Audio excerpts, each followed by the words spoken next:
আল্লাহ রাব্বুল আলামিন এর জন্য বললেন ওয়া ইন্না লাকুম ফিল আনআমি লাইবরা নুসকিকুম মিম্মা ফি বুতুনিহি মিন বাইনি ফারথিন ওয়া দামিল লাবানান খালিসান সাইগান লিশ-শারিবিন। সুবহানাল্লাহ বলেন। রাব্বুল আলামিন নিশ্চয় তোমাদের জন্য গবাদি পশুর মধ্যে রয়েছে উপদেশ। এবার খেয়াল করেন, এই যে কোরবানির ঈদ আসছে সামনে, আল্লাহ রাব্বুল আলামিন আপনাদের অনেককেই পয়সা দিয়েছেন, অনেককে পয়সা দেন নাই। যাদের কাছে আল্লাহ রাব্বুল আলামিন পয়সা দিয়েছেন, আপনি বাজার থেকে গরু কিনে নিয়ে আসছেন, নিয়ে আসার পরে বাড়িতে বেঁধে রাখছেন। 2 দিন 3 দিন পরে যখন কোরবানির ঈদ আসছে, নামাজ পড়ে গিয়ে আপনি কোরবানির পশুটাকে জবাই করছেন। ওই কোরবানির পশুর জবান যদি আল্লাহ রাব্বুল আলামিন খুলে দিতেন, যদি আপনার কাছে অনুরোধ আকুতি করতেন, আল্লাহর নামে হলো করে বলছি, আপনি মানুষ হিসাবে কোরবানি করতে পারতেন না, ঠিক কিনা? কান্না করতো যে ভাই আমার মারেন না, আমার 2টা বাচ্চা আছে, ভাই আমার এইভাবে জবাই করেন না। এই যে মানুষের অনুভূতি করে দিয়েছেন কে? যে পরিমাণ গরু গাবতলীর হাটে আর আপনাদের হাটে নিয়ে আসা হয়, ওই গরুগুলোকে যদি মানুষের মতো বোধ শক্তি দিত, গরুরা হাটে আসতো ঠিকই, আসার পরে গোটা সাবার ঘেরাও দিয়া মানুষগুলারে জবাই করার আগে, গরু জবাইয়ের আগে আপনাকে সাইজ করে হেলাইতো। কথা বলেন না কেন? জবাই করবি তখন বাড়ি ঘরে একটাও ঠিক আছে। কথা বলেন না কেন? এই যে রশি দিয়ে ধরে আপনি টাইনে নিয়ে আসতেছেন, অনেক সময় গরুর সামনে গরু, আপনারা পশু সামনে পশু জবাই করেন, এটা কিন্তু উচিত না, এটা ঠিক না। অনেকেই কিন্তু আপনারা করেন, এটা ঠিক না। এটা নবীজি সাল্লাল্লাহু আলাইহি ওয়াসাল্লামের হাদিসের পরিপন্থী। গরুটা কিন্তু বুঝে, সে সময় যখন আপনি তাকে নিচ্ছেন রশিটা খোলার পরে, যদি ওই গরুর ভিতরে বোধ শক্তি দিত যে এটা আমরা জবাই করবে, আরে ভাই আপনার মাথার এই হাড্ডি ভাঙার লাগে তার একটা আস্তে ঢুসাই যথেষ্ট। কথা বলেন না কেন? আর সজোরে দিলে তো আপনি 3 কিলোমিটার দূরে গিয়ে পড়বেন, অত দূরে যাবেন না, কিন্তু থোতা মস্তা ভুসকায় যাবে, ঠিক কিনা? তো এই যে পশুটাকে অনুগত করেছেন কে? দেখবেন বাচ্চা হওয়ার পরে অনেক সময় আপনারা এই যে ওলানে বাচ্চাগুলোকে নিয়ে একটু করে খাওয়ানোর পরে যেমনি ওলানটা পিচ্ছিল হয়, এরপরে গিয়ে আপনি দুধটা দহন করেন, কারণ ওলানে তখন দুধটা নামে। সুবহানাল্লাহ। যদি আল্লাহ রাব্বুল আলামিন ওই বাচ্চাগুলোকে বোধ শক্তি দিতেন, হয়তোবা ওলানে মুখ লাগায় আর মুখ ছাড়তো না, ও জবান খুলে দিত। আল্লাহ যদি দিতেন তাহলে আপনাকে বলতো যে প্লিজ আমাকে আর সরায়েন না। সুবহানাল্লাহ বলেন। এবার আসেন, লাবানান খালিসান, বিশুদ্ধ দুধ। আল্লাহ এখানেও আপনার জন্য ইবরাত রেখেছেন। কি? যখন ঘাস খাইলো, খড় খাইলো, তার খাবারগুলো খাইলো, খাওয়ার পরে এটাকে আল্লাহ রাব্বুল আলামিন রক্তের মধ্যে পাঠাইলেন, এই ঘাসের একটা অংশ। এরপর আল্লাহ তাআলা তার পরিপাকতন্ত্রে পাঠাইলেন খাবারের একটা অংশ। রক্ত এবং গোবরের মধ্য থেকে আল্লাহ রাব্বুল আলামিন দুধটা বের করলেন। জোরে বলেন সুবহানাল্লাহ। এটা প্রমাণ করে আল্লাহ অপবিত্র থেকে পবিত্র বের করতে পারেন। আমরা বাংলায় একটা কথা বলি, হুজুর গোবর রেখে আর পদ্ম ফুল ফুটে। অনেকে কথা বলেন, এর মানে বুঝাইতে চান রিক্সাওয়ালার ছেলে রিক্সাওয়ালাই হোক, ভ্যানওয়ালার ছেলে ভ্যানওয়ালাই হোক, ইঞ্জিনিয়ার ছেলে ইঞ্জিনিয়ার হবে, ডাক্তারের ছেলে ডাক্তার হবে, এমপির ছেলে এমপি হবে না। এই বাংলার জমিনে আল্লাহ রাব্বুল আলামিনের বিধান অনুযায়ী যার যোগ্যতা আছে সেই এমপি মন্ত্রী হবে, যার যোগ্যতা আছে সেই খতিব হবে, বক্তা হবে, যার যোগ্যতা আছে সেই রাষ্ট্রনায়ক হবে। কথা বলেন ঠিক কিনা? রিক্সাওয়ালার ছেলে ভ্যানওয়ালার ছেলে কি বুয়েটে যাইতে পারে না? বিশ্ববিদ্যালয়ে যাইতে পারে না? তো ছোট করে দেখেন কেন হুজুর গোবরে পদ্ম ফুল ফুটে না? না ফুটে, বরং আরো বেশি ফুটে। গোবর কি সার না? কথা কন, সার কি সার না? তো যেই গাছে সার পায় বেশি, ওই গাছে ফলন হয় বেশি। যেই ফুল গাছে সার পায় বেশি, এখান থেকে ভালো ফুল হয় বেশি। কথা বলেন ঠিক কিনা? সুতরাং এই থিম, এই থিওরি আমরা আজকে থেকে সাভারের ওই ময়লা ফেলায় যেখানে, ওই জায়গায় নিক্ষেপ করলাম ইনশাল্লাহ। বলেন তাহলে গোবরে পদ্ম ফুল ফুটে তো ইনশাল্লাহ। কেন বললাম এই কথা? গোবর আর রক্তের মধ্য থেকে আল্লাহ তাআলা বলছেন লাবানান খালিসা, গোবর আর রক্তের মধ্য থেকে আমি বিশুদ্ধ দুধ আল্লাহ রাব্বুল আলামিন বের করি। যেই আল্লাহ গোবর আর রক্তের মধ্য থেকে দুধ বের করতে পারে, ওই আল্লাহ রিক্সাওয়ালার ছেলেকে পার্লামেন্ট মেম্বার বানাইতে পারে, ঠিক কিনা? ওই হাসনাত আব্দুল্লাহর বাপ নাকি রাজমিস্ত্রির কাজ করে, তাই না? রাজমিস্ত্রির পোলা, এরকম অনেক লোক আছে না? ভাই আপনি যেই দলই করেন না কেন সেটা বিষয় না, বিষয়টা হচ্ছে আপনার যোগ্যতা আছে আপনি যাবেন, আপনার যোগ্যতা আছে আপনি জুমা পড়ান, আপনার যোগ্যতা আছে আপনি ইমাম হবেন, আপনার যোগ্যতা আছে খতিব হবেন, আপনার যোগ্যতা আছে আপনি বক্তা হবেন। কথা বলেন ঠিক কিনা? বরঞ্চ অযোগ্য লোককে যখন যোগ্যতার স্থানে দেওয়া হয় তখন দেশের জন্য হুমকি হয়, আর যোগ্য লোকদেরকে যোগ্য স্থানে দিলে দেশের জন্য, দিনের জন্য, ইসলামের জন্য, সবার জন্য কল্যাণকর হয়। আজকে দেখেন না ফেসবুক ইউটিউবে আহা কত অযোগ্য লোক আছে যারা বড় বড় এই যে কপি করে আপনার ফতোয়াবাজি করতেছে, ইসলামিক কথাবার্তা বলতেছে, আসলে এলেম কালাম না, উনি বলতেছে উনি ওটাকে থ্রো করতেছে। এটা কিন্তু ইসলামের জন্য হুমকি। আপনি বড় রাজনীতিবিদ না, আপনার যোগ্যতা নাই, কিন্তু ভান করতেছেন আপনি বড় যোগ্যতার মানুষ, আপনি প্রতারণা করতেছেন, ঠিক না? এই জন্য নবীজি বলেছেন কি, আল্লাহ নবী এর জন্য বলছেন কুল্লুকুম রাইন ওয়া কুল্লুকুম মাসউলুন আন রাইয়াতিহি, প্রত্যেকেই তোমাদের দায়িত্বশীল আর প্রত্যেকের তার দায়িত্বের ব্যাপারে জিজ্ঞাসিত হবে। আপনি বাড়ির মধ্যে দায়িত্বশীল, আপনি মসজিদে দায়িত্বশীল, আপনি হুজুর বক্তা খতিব আপনিও দায়িত্বশীল। আল্লাহ রাব্বুল আলামিন কিয়ামতের ময়দানে আপনার দায়িত্বের সম্পর্কে জিজ্ঞেস করবে তুমি ঠিক মতো দায়িত্ব পালন করছে কিনা। আপনি গার্মেন্টসে কাজ করেন, ওই গার্মেন্টসের পণ্য আপনি ঠিক মতো দেখভাল করছেন কিনা, কাপড় সেলাই আপনি ঠিক মতো করেছেন কিনা, মসজিদের মুয়াজ্জিন আপনি ঠিক মতো আজান দিয়েছেন কিনা, মসজিদের খতিব আপনি ঠিক মতো বয়ান করেছেন কিনা, মসজিদের কমিটি আপনি ঠিক মতো দেখভাল করেছেন কিনা, মসজিদের মুসল্লি আপনি ঠিক মতো নামাজ পড়েছেন কিনা। হিসাব দেওয়া লাগবে কোন দিন? কিয়ামতের ময়দানে। প্রত্যেক মানুষ দায়িত্বশীল। আপনি আপনার সন্তানের জন্য আল্লাহর কাছে জবাবদিহিতার মুখোমুখি হবেন। আল্লাহু আকবার বলেন। এই যে একটু আগে এক ভাই আসছে, দুঃখজনক হলেও সত্য, কত ধরনের দুই নম্বরই যে এই বাংলাদেশে হচ্ছে। আমার একটা ছবি ফেসবুক থেকে নিয়ে এটারে ক্লোন বলে, ক্লোন করা, ক্লোন এআই দিয়ে ভয়েস রেকর্ড করাইছে। মিজানুর রহমান আজহারিকে দিয়ে ওই যে হারবালের ভিডিও করছে, কয়েকজন অ্যারেস্ট হয়েছে। আমার একটা ভিডিও কারা যেন এরকম বানাইছে, বানানোর পরে হুজুর তো বিদেশে, আপনারা বিদেশে পাঠাইয়া দেবো হুজুরের সাথে, অথবা হুজুর যে দেশে আছে ওই দেশে পাঠাইয়া দেবো। ভদ্রলোক আছেন নাকি এখানে? থাকলে একটু দাঁড়ান, দেখান সতর্কতার জন্য। উনি বলতেছে আমি 18 লাখ টাকা দিয়ে দিচ্ছি হুজুর। নাউজুবিল্লাহ বলবেন না? আমি যে কথা আপনাদেরকে বলতে চাই, যা কিছু মোবাইলে ফেসবুকে দেখবেন এই সব কিছু বিশ্বাস করা যাবে না। এখন এআই দিয়ে আপনার ভয়েস ক্লোন করে, আপনার চেহারা ক্লোন করে আপনারা দিয়ে এমন কন্টেন্ট বানাবে যেই কন্টেন্টগুলো আপনি বুঝবেনও না। তো এই 18 লাখ টাকা যে আপনি দিচ্ছেন, এটা কারে দিয়েছেন? এই যে সমস্ত প্রতারণাগুলো সোশ্যাল মাধ্যমে হচ্ছে, অবশ্যই আমরা মামলা মোকদ্দমা করব, কোর্টে আমরা যাব, আমরা জিডি করব, কিন্তু কথা হচ্ছে এতটুকু কমন সেন্স, এতটুকু বোধ শক্তি তো আপনাদের থাকা উচিত যে মুস্তাফিজ রহমান সাহেব এখানে খুতবা দিচ্ছে, ওনার ফেসবুকে ইউটিউবে হোয়াটসঅ্যাপ নাম্বার দেওয়া আছে, আপনি জিজ্ঞেস করবেন না কাকে টাকা দিচ্ছেন? হুজুর আপনার ছবি দেখছি দিয়ে দিচ্ছি। এই ধরনের কথাবার্তা বলা যাবে না, এগুলো বিশ্বাসও করা যাবে না। আমাদের কোনো পাবলিক ফিগার যারা কোনো ছবি টবি দেখলে এগুলো বিশ্বাস করবেন না। কেউ যদি টাকা পয়সা চায়, এখন আপনার এখানে ঢুকতেছে 20 জন মানুষ ছবি তুলছে, হুজুরের পরিচিত মানুষ, ভক্ত মানুষ, আপনারা যে ছবি দেখাইতেছে, এই যে হুজুর আমার ভাই লাগে, আমার খালাতো ভাই, হুজুরের আমি 5টা ডেট নিয়ে দেবো, আমার 1 লাখ টাকা দেবো, আপনি দিয়ে দিবেন নাকি? সতর্ক থাকতে হবে ইনশাল্লাহ বলেন। এগুলো হচ্ছে আইবরা, কমন সেন্স খাটাইতে হবে। আল্লাহ তাআলা বুঝদান করুক। এই ধরনের কোনো লেনদেন করবেন না ইনশাআল্লাহ। আইন শৃঙ্খলা বাহিনীর ভাইদেরকে বলবো যে এদেরকে আপনারা ধরেন, পাকড়াও করেন, এদেরকে আইনের আওতায় নিয়ে আসেন। আল্লাহ মাফ করুক, আমিন বলেন। এবার আসেন দুধের ফজিলত কি। লাইবরা, মাঝখানে একটা কথা বলে দিলাম, দুধের ফজিলত কি। আল্লাহর হাবিব সাল্লাল্লাহু আলাইহি ওয়াসাল্লাম বলছেন, আল্লাহুম্মা বারিক লানা ফিহি ওয়া জিদনা মিনহু, হে আল্লাহ এতে বরকত দিন এবং বরকত আরো বাড়ায় দেন। জোরে বলেন সুবহানাল্লাহ। এতে বরকত দিন, বরকত আরো। কিসের ব্যাপারে? দুধের ব্যাপারে বলা হচ্ছে। এবং ডাক্তাররাও বলছে দুধ মানুষের জন্য পৃথিবীর সেরা পানীয়র মধ্যে একটা পানীয়। এটা খাবারের ঘাটতিও মেটায়, পানীয়র ঘাটতিও মেটায়। সুবহানাল্লাহ বলেন।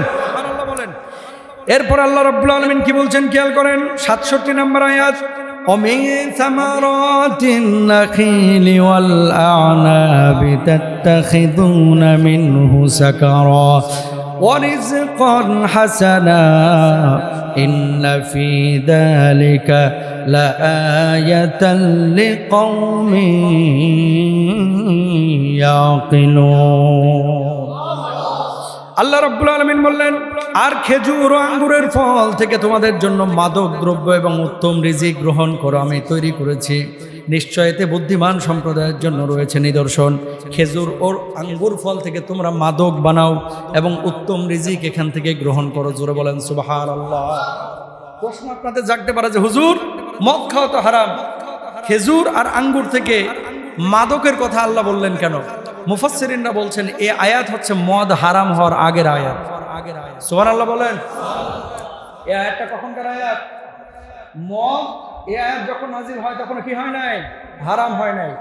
এখন আপনি বলেন যে হুজুর, ওই যে ব্রিটেনের মানুষ এরকম বলে যে হুজুর এগুলো তো আঙ্গুরের নির্যাস, খাইলে সমস্যা দেখে। ওই যে মাতলামি আসে, না খাইলে সমস্যা দেখে। কিছু লোক জর্দার সিগারেটের প্রতি এত নেশা, না খাইলে পাগলের মতো হয়ে যায়। এখন আপনি যতই বলেন যে হুজুর নেশা নাই, এমনি খাই, ভাল লাগে তাই খায়, 46টা পান খান, 46 বার ভাত খান না কেন? বুঝেন নাই কথা? পান খান দিনে 46টা, কাঁচা পান খান সমস্যা নাই। এই মুট জর্দা নিয়ে খাইতেছেন, এগুলো তো ঠিক না ভাই। জায়েজ না জায়েজের বিষয় পরে হানাফি মাযহাবের রায় অনুযায়ী এটা হচ্ছে মাকরুহে তাহরিমে, আর অন্যান্য স্কলাররা এটাকে ডাইরেক্ট হারাম বলেন। দারুল উলুম দেওবন্দের এবং অন্যান্য স্কলাররা তারা বলছেন যে না, একেবারে ডাইরেক্ট হারাম বলা যাবে না জর্দাকে। কিন্তু বিড়ি, আচ্ছা বলেন তো, পৃথিবীর একমাত্র খাবার যার গায়ে লেখা থাকে যেটা খাইলে তুমি মরবা। ধূমপান স্বাস্থ্যের জন্য হানিকর, ক্ষতিকর। ধূমপান ক্যান্সারের কারণ। ধূমপান খাইলে আপনি মরবেন। একমাত্র খাবার পৃথিবীতে যার গায়ে লেখা থাকে এরপরও পাবলিক খায়। কথা বলেন না কেন? সেটা হচ্ছে কি? বিড়ি মুবারক। কি মুবারক? সিগারেট মুবারক, বিড়ি মুবারক। গায়ে লেখা আছে খাইলে মরবা, খাইলে ক্যান্সার, তারপর খায়। প্রিয় ভাইরা আমার, এই জন্য আল্লাহ রাব্বুল আলামিন কি বললেন? খেজুর আর আঙ্গুরের দিকে তাকাও। এই খেজুর থেকে তোমরা হালুয়া বানাও, এই খেজুর থেকে তোমরা ইফতার গ্রহণ করো, এই খেজুর থেকে তোমরা সকালবেলায় পানিতে ভিজিয়ে আবার শরবত খাও, এই খেজুর থেকে তোমরা আবার সারিদ বানাও, এই খেজুর থেকে তোমরা তরকারির মতো বিভিন্ন আইটেম বানাও। এই আঙ্গুর থেকে আল্লাহ রাব্বুল আলামিন অনেক উপাদান তৈরি করার আপনাকে আমাকে বুদ্ধি দিয়েছেন। সুবহানাল্লাহ। যেই খেজুর, যে আঙ্গুর যিনি দিয়েছেন তিনি কে?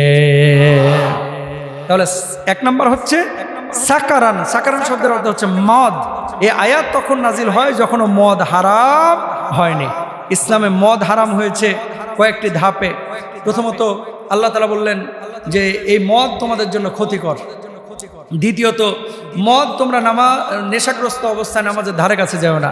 তৃতীয়ত, আল্লাহ সুবহানাহু ওয়া তাআলা আবার বললেন যে এর মধ্যে অত্যন্ত গর্হিত পাপ রয়েছে, এর মধ্যে কোনো কল্যাণ নেই। সাহাবী রিদওয়ানুল্লাহি আনহুম আজমাইন এক সময় কিন্তু শরাবে আকৃষ্ট ছিলেন। সে সময় ওটা প্রচলিত ছিল। কিন্তু বর্তমান জামানায় মদের কি আর কোনো প্রচলন আছে? কোনো প্রচলন কিন্তু নাই। এই জন্য যেহেতু আল্লাহ রাব্বুল আলামিন হারাম করে দিয়েছেন, লা তাকরাবুস সালাতা ওয়া আনতুম সুকারা, তোমরা নামাজের ধারে কাছে যেও না যখন নেশাগ্রস্ত অবস্থায় থাকবা। এটা বলেছেন কে? আল্লাহ সুবহানাহু ওয়া তাআলা। সে আল্লাহ রাব্বুল আলামিন আবার বলে দিয়েছেন কি? আল্লাহ রাব্বুল আলামিন বলে দিয়েছেন, ইয়াসআলুনাকা আনিল খামরি ওয়াল মাইসির কুল ফীহিমা ইসমুন কাবীরু ওয়া মানাফিউ লিন-নাস। আপনাকে মদ এবং জুয়া সম্পর্কে জিজ্ঞেস করে, আপনি বলেন। কে কাকে বলছেন? নবীজি সাল্লাল্লাহু আলাইহি ওয়াসাল্লামকে। এটা অত্যন্ত গর্হিত কাজ। সাময়িকভাবে এর মধ্যে উপকার থাকলে ক্ষতির সংখ্যায় বেশি। সুতরাং যদি আপনি বলেন যে হুজুর বিড়ি খাইলে মাথার জ্যাম ছুটে যায়, মদ খাইলে হাঁটুর বেদনা সেরে যায়, মদ খাইলে শরীরটা চাঙ্গা হয়ে যায়, এগুলো ভণ্ডামি কথাবার্তা, বিশ্বাস করা যাবে না। ঠিক না? মাথা জ্যাম হয়ে গেছে, মনটা বিষণ্ণ হয়ে গেছে, এবার এসে ফুইকা চলে যাচ্ছে একটার পর একটা। এরকম অনেক লোক আছে। আল্লাহ রাব্বুল আলামিন কোরআনুল কারীমের মধ্যে বলছেন কি? খেয়াল করেন, ওয়ালা তুলকু বিআইদিকুম ইলা তাহলুকা। জোরে বলেন সুবহানাল্লাহ। তোমরা নিজেদেরকে ধ্বংসের দিকে ঠেলে দিও না। একজন মানুষ আপনারা পাবেন না যে মানুষগুলো বলবেন যে হুজুর মদ খাওয়ার কারণে, হুজুর বিড়ি খাওয়ার কারণে, সিগারেট খাওয়ার কারণে শরীরের জন্য সুখকর হয়, শরীরের জন্য ভালো। কোনো ডাক্তার যদি বলে বিড়ি খাওয়া শরীরের জন্য ভালো, তাহলে আপনার জন্য জায়েজ হয়তো। আল্লাহ বলল তোমরা নিজেদেরকে ধ্বংসের দিকে ঠেলে দিও না। জোরে বলেন নাউযু বিল্লাহ। আল্লাহ কি বলছেন? নিজেদেরকে ধ্বংসের দিকে ঠেলে দিও না। যেহেতু সমস্ত বিজ্ঞান বলছে যে ধূমপান, মদপান এগুলো শরীরের জন্য ক্ষতিকর, সুতরাং আমরা নিজেদেরকে ধ্বংসের দিকে ঠেলে দিব না ইনশাআল্লাহ। এরপর মারাত্মক আয়াত চলে এসেছে 68 এবং 69 নম্বর আয়াত। এই দুইটা আয়াত আপনারা মনোযোগ দিয়ে একটু শুনেন বিশেষভাবে, খেয়াল করেন আল্লাহ কি বলছেন। وأوحى ربك إلى النحل أن اتخذي من الجبال بيوتا ومن الشجر ومما يعرشون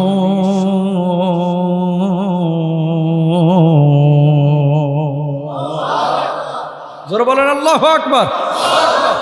আর তোমার রব মৌমাছির প্রতি ওহী প্রেরণ করেছেন পাহাড়ে গাছে এবং মানুষ যা উঁচু করে তৈরি করে তাতে ঘর বানাও। জোরে বলেন সুবহানাল্লাহ। মৌমাছিকে আল্লাহ রাব্বুল আলামিন ইশারা করলেন পাহাড়ের মধ্যে ঘর বানাও। মানুষ যা কিছু উঁচু করে নির্মাণ করে সেখানে মৌচাক নির্মাণ করো। মানুষ যেখানে ঘর বাড়ি বানায় সেই জায়গাটায় তুমি ঘর বাড়ি বানায় দাও। আল্লাহ রাব্বুল আলামিন আওহা রব্বুকা ইলান নাহল বলেছেন। জোরে বলেন সুবহানাল্লাহ। তাহলে নবীদের প্রতি যেমন ওহী আল্লাহ রাব্বুল আলামিন কোরআন নাজিল করেছেন, আসমানি কিতাব পাঠিয়েছেন, মৌমাছিকে আল্লাহ রাব্বুল আলামিন ওহী করেছেন যে এই জায়গায় তুমি ঘর বানাও। জোরে বলেন সুবহানাল্লাহ। সুবহানাল্লাহ। মৌমাছি যে ঘরগুলো বানায় এই ঘরগুলো মূলত ষড়ভুজ আকৃতির। কি আকৃতির? ষড়ভুজ আকৃতির মৌমাছির এই ঘরগুলো, এগুলো দেখবেন একটা আকারে থাকে, মানে একেবারে গোল না, একেবারে চুক্ষাও না। এই মৌমাছিগুলো ছোট ছোট এই মৌমাছিগুলো এই ষড়ভুজ আকৃতির এই ঘরগুলো যে বানায় তারা মুখ থেকে এক ধরনের লালা নিঃসরণ করে। লালা, এই লালাগুলো বের করে মোমবাতি জ্বালান না, এই মোমের আকৃতির মতো, মোমের বডির যে মোমবাতির যে আবরণ রয়েছে এই আবরণের মতো স্টেপ বাই স্টেপ এই ফাঁকা করে সুবিন্যস্তভাবে তারা যে ঘরগুলো বানান, এই ঘর পৃথিবীর কোনো ইঞ্জিনিয়ার বানাইতে পারে না। ঠিক কিনা ভাইরা? তো এই মৌমাছির মধ্যে এই বুদ্ধিটা দিয়েছেন যিনি, তিনি কে? আরো জোরে বলেন তিনি কে? আল্লাহ রাব্বুল আলামিন এই কথা বলছেন যে এই মৌমাছিকে আল্লাহ সুবহানাহু ওয়া তাআলা মৌমাছি মোম ওয়াক্স তৈরি করে, মুখ থেকে নিঃসৃত পদার্থ দিয়ে ষড়ভুজ আকৃতির চাক তৈরি করে, জায়গার সর্বোচ্চ ব্যবহার করে, শক্ত এবং টেকসই ঘর নির্মাণ করে। সহজে দেখবেন না ঝড়ে মোমবাতি এই মৌচাকের এই বাসাকে ভেঙে নিয়ে চলে যায়, এটা এত মজবুত হয়। জোরে বলেন সুবহানাল্লাহ। এবার আসেন মৌমাছি, এই মৌচাক যখন সে নির্মাণ করলো, মৌমাছির এক শ্রেণীর মৌমাছি আছে হচ্ছে রানী মৌমাছি, এদেরকে বলা হয় কর্মী মৌমাছি। সুবহানাল্লাহ বলেন। মূলত মধু সংগ্রহ করে এরা। আর এক শ্রেণীর মৌমাছি আছে যাদেরকে দায়িত্ব দেওয়া হয় সেনাবাহিনীর, যে বাইরে থেকে নোংরা জায়গায় মৌমাছি যদি কেউ বসে এই নোংরা মৌমাছিকে আমাদের চাকে ঢুকতে দিবি না, এরা এই ডিউটি পালন করে। সুবহানাল্লাহ বলেন। পুরুষ মৌমাছির কোনো কাজ নাই, এরা কি করে? শুধু মেয়েদের সাথে মেলামেশা করে বাচ্চা পয়দা করে, ডিম ফোটায়। সুবহানাল্লাহ বলেন। ফুল থেকে নেকটার সংগ্রহ করে, শরীরের বিভিন্ন বিশেষ অংশে জমা রাখে। মৌমাছির পেটের মধ্যে দুইটা অংশ আছে। কয়টা? একটাতে থাকে মধু আর একটাতে থাকে হচ্ছে তার খাদ্য। চাকে এসে অন্য মৌমাছির কাছে এই মধুটাতে সে সোপর্দ করে, নিজে এসে মধুটা ঢেলে দেয় না এই চাকের মধ্যে। কারণটা কি? ওই যে সিকিউরিটি গার্ড যাদেরকে নিয়োগ করা হয়েছে সেনাবাহিনীর, এদেরকে মৌমাছিগুলো মধুটা দিয়ে চেক করায় যে আমার মধুটা ঠিক আছে কিনা, গুণগত মান ঠিক আছে কিনা। যদি থাকে ওই মৌচাকের মধ্যে মধুটা তারা মুখের মাধ্যমে ঢেলে দেয়। জোরে বলেন সুবহানাল্লাহ। অথবা পেট থেকে ঢেলে দেয়। সুবহানাল্লাহ। এরপরে ডানা নেড়ে পানি শুকিয়ে ঘন করে। প্রথমে যখন মধুটা তারা ঢালে এটা থাকে আর্দ্র, খুব ভেজা।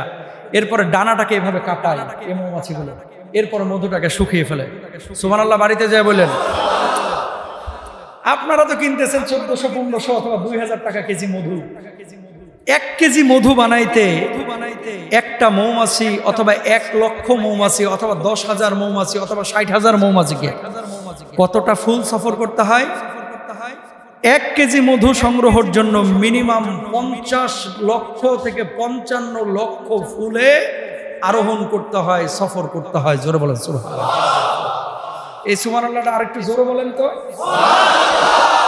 2000 টাকা 1500 টাকা কেজি মধু কিনে নিচ্ছেন আর গলগলায় খাইতেছেন, আর এই 1 কেজি মধু বানাইতে গিয়ে 50 লক্ষ মৌমাছির 50 লক্ষ ফুলে 50 থেকে 60,000 মৌমাছির সফর করা লেগেছে। সুবহানাল্লাহ বলেন।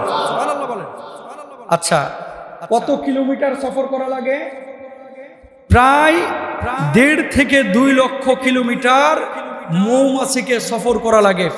এর মানে হচ্ছে পৃথিবীটাকে 1 কেজি মধু সংগ্রহ করতে যে পরিমাণ মৌমাছি ভ্রমণ করে, গোটা পৃথিবীকে কয়েকবার তারা ভ্রমণ করে ফেলতে পারে। সুবহানাল্লাহ। এখান থেকে ব্রিটেনের দূরত্ব মাত্র 11-12 হাজার কিলোমিটার, আমেরিকা আরেকটু বেশি। দেখেন, এখান থেকে আমেরিকা যাওয়া যতটা সহজ, 1 কেজি মধু সংগ্রহ করা মৌমাছি তার চাইতে অনেক বেশি কঠিন। 1.5 লক্ষ কিলোমিটার সফর করতে হয়। সুবহানাল্লাহ বলেন। একটি চাকে মৌমাছি থাকে 20 থেকে 60 হাজার। সুবহানাল্লাহ। পৃথিবীর একমাত্র খাবার যেটা 100 বছরও নষ্ট হয় না, সেটা হচ্ছে মধু। জোরে বলেন আল্লাহু আকবার। আরো জোরে। কয়শো বছর? এখন আপনি বলবেন যে হুজুর, আমি তো কিনছিলাম সাভার বাজার থেকে, নিয়ে আসার পরে দেখি কেমন ফাঙ্গাস পড়ে গেছে। চাচা, ওটা মধু না, চিনি সেরা। কথা বলেন ঠিক না? সুন্দরবনের খাঁটি মধু। কিসের সুন্দরবন? নামাইছে সুন্দরবন থেকে, নামায় 1 পোয়া দিছে মধু, আর চিনির শিরা দিছে 1 মুন। কথা বলেন ঠিক না? আল্লাহু আকবার। এরপরে দেখেন, এক একটা মধুর কালার এক এক রকম। আমি ইয়ামান থেকে লন্ডনে আমার এক ভাই একটা মধু গিফট করলো আমারে।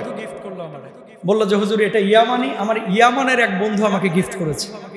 তো আমি বাড়িতে নিয়ে আসলাম 1 বোতল আর কি। নিয়ে আসার পরে ঢালবো যে মনে হচ্ছে কালো পিচ, রাস্তার পিচ আছে না, এরকম শক্ত। তো আমি আতঙ্কিত হয়ে গেলাম, ফোন দিলাম যে ভাই, মধু আবার এরকম হয় কিভাবে? হুজুর, এটা পৃথিবীর সবচেয়ে দামি মধু। সুবহানাল্লাহ বলেন। এটা একেবারে পাহাড়ের উপরে থাকে, এখান থেকে এই মধুটা তৈরি হয়। এর চাইতে পৃথিবীতে দামি কোনো মধু নেই। একবারে কালো পিচের মতো শক্ত, আর সহজে পড়তে চায় না।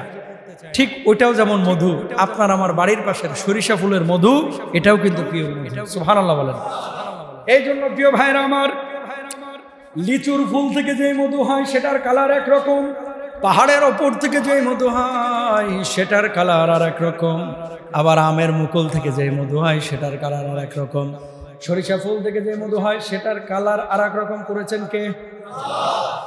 আল্লাহ রাব্বুল আলামিন বিশ্বনবী মুহাম্মদুর রাসূলুল্লাহ সাল্লাল্লাহু আলাইহি ওয়াসাল্লামের মাধ্যমে আমাদেরকে জানাচ্ছেন, ও দুনিয়ার মানুষ। আল্লাহর হাবিব সাল্লাল্লাহু আলাইহি ওয়াসাল্লামের কাছে এক সাহাবী এসে বললেন, ইয়া রাসূলুল্লাহ, আমার ভাইয়ের পেট খারাপ, কোনোভাবেই সুস্থ হচ্ছে না, কি করব? ওগো নবীজি, বলেন কি করব? আল্লাহর নবী বললেন, তোমার ভাইকে মধু পান করাও। পরের দিন আবার এসে বললেন, আমার ভাইয়ের পেট তো ভালো হলো না। আল্লাহর নবী বললেন, আবার মধু খাও, তারপরেও ভালো হলো না। তৃতীয় দিন আবার এসে যখন বললেন, আল্লাহর নবী জবাব দিলেন, তোমার ভাই আস্থা নিয়ে এটা হয়তো বা খাচ্ছে না বা পান করছে না, এর জন্য সুস্থ হচ্ছে না। আল্লাহ রাব্বুল আলামিন এই মধুর মধ্যে শিফা রেখেছেন, তুমি খাইতে বলো, তোমার ভাইয়ের পেট ভালো হবে। পরক্ষণে দেখা গেছে তার ভাই মধু খাওয়ার সঙ্গে সঙ্গে তার ভাইয়ের পেটের সমস্ত রোগ বালাই ভালো হয়ে গেছে। জোরে বলেন সুবহানাল্লাহ। আল্লাহ রাব্বুল আলামিন এর জন্য বলছেন, সুম্মা কুলি মিন কুল্লি সামারাতি ফাসলুকি সুবালা রাব্বিকি যুলুলা ইয়াখরুজু মিন বুতুনিহা শারাবুম মুখতালিফুন আলওয়ানুহু ফীহি শিফাউন লিন্নাস ইন্না ফী যালিকা লাআয়াতান লিকওমিন ইয়াতাফাক্কারুন।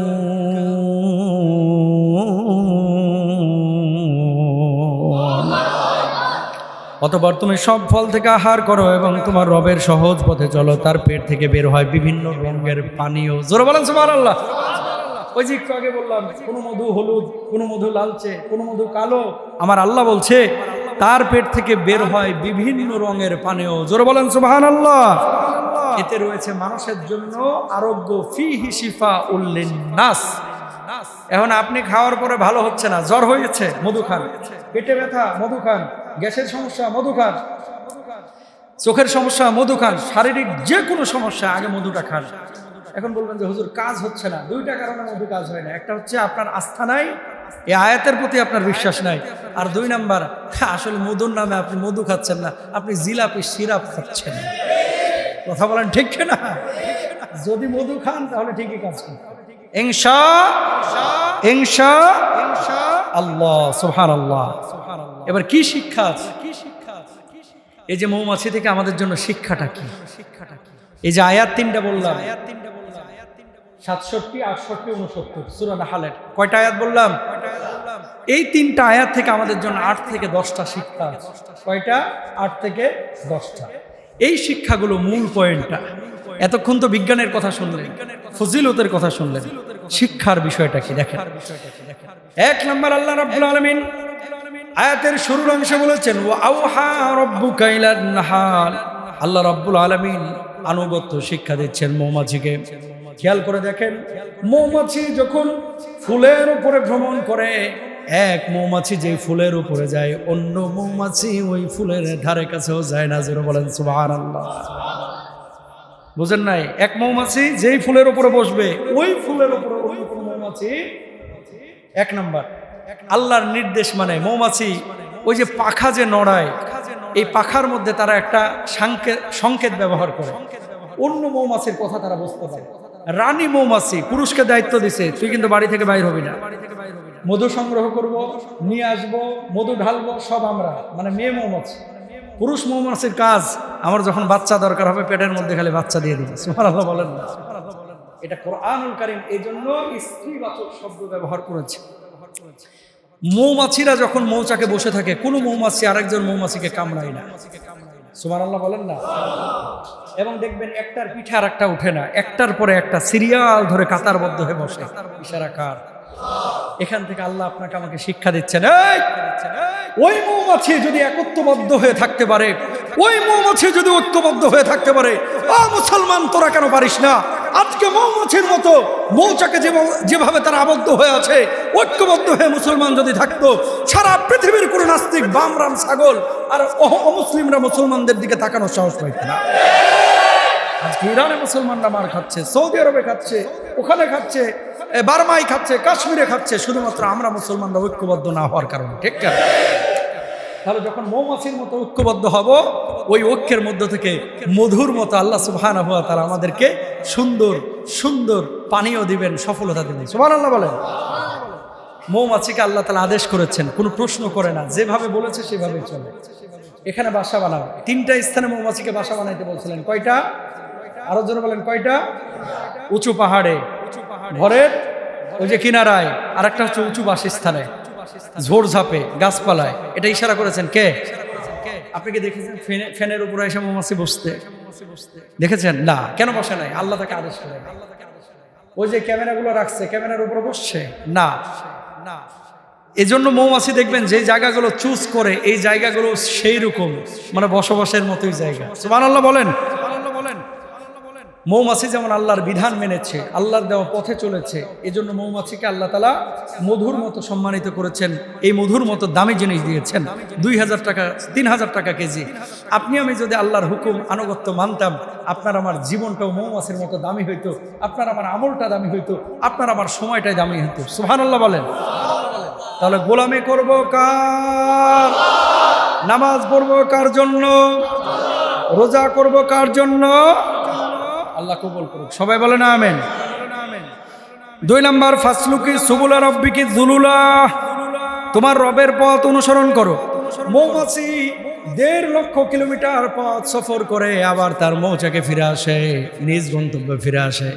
আর আমরা যখন বাংলাদেশ থেকে আমেরিকা যাই, বাংলাদেশ থেকে ইংল্যান্ড যাই, বাংলাদেশ থেকে সৌদি আরব যাই, সিঙ্গাপুর যাই, চায়না যাই, তারপরে নিজের ইমান আমল সব বিকায় ফেলে।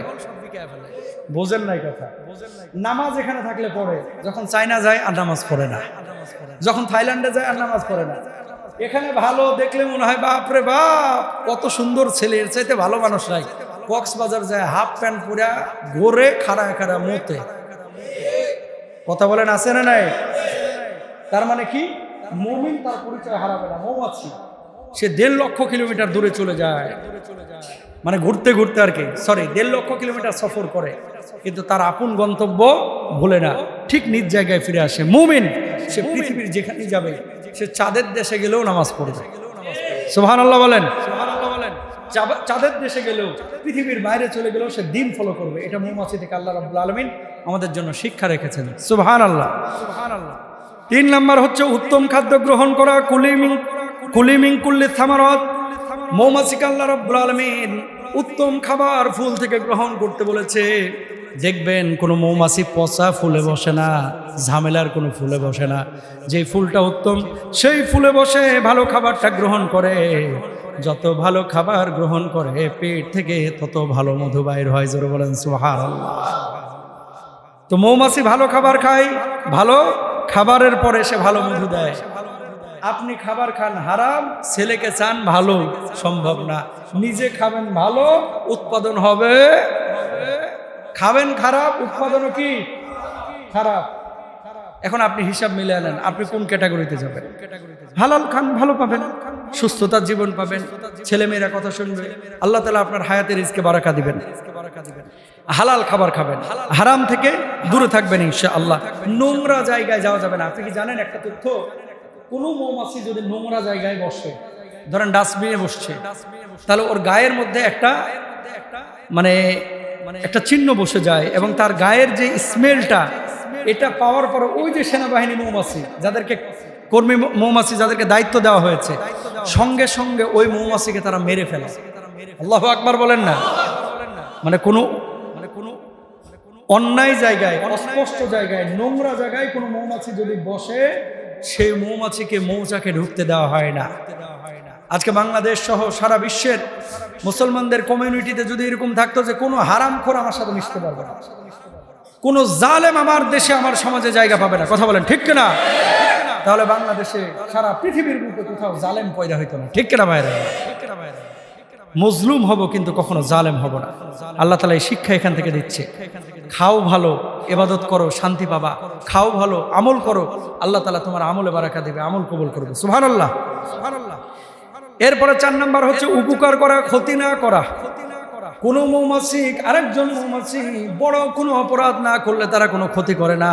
ও মুসলমান, আপনি আরেকজন মুসলমানের কোনো ক্ষতি করবেন না। একজন মানুষ আরেকজন মানুষের ক্ষতি করবে না। আল মুসলিমু মান সালিমাল মুসলিমুনা মিন লিসানিহি ওয়া ইয়াদিহি। প্রকৃত মুসলমান তো সেই মুসলমান যার হাত আর জবান থেকে অন্য মুসলমান নিরাপদ থাকে। জোরে বলেন সুবহানাল্লাহ। মৌমাছি পরিশ্রম করে এক পর্যায়ে সে মধু পায়, আর আপনি আমি পরিশ্রম করি না, ঘরে বসে 10 তলা বিল্ডিং এর মালিক হতে চাই। কথা বলেন না কেন? আবার কিছু লোক আপনার আমার আশপাশেই আছে, একদিন পরিপূর্ণ খাটে, ধরেন আসছে 2000, 3 দিন বসে খায়। আছে না নাই? মৌমাছি এই কাজ করে না। এখান থেকে আল্লাহ আমাদের জন্য শিক্ষা রেখেছেন যে তোমার পরিশ্রমটা হবে ধারাবাহিক। একদিন বসে থাকবা, আরেকদিন ঘুমাইবা, আরেকদিন কাজই করবা না, এমনটা যেন না হয়। পরিশ্রমটা হবে প্রতিদিন।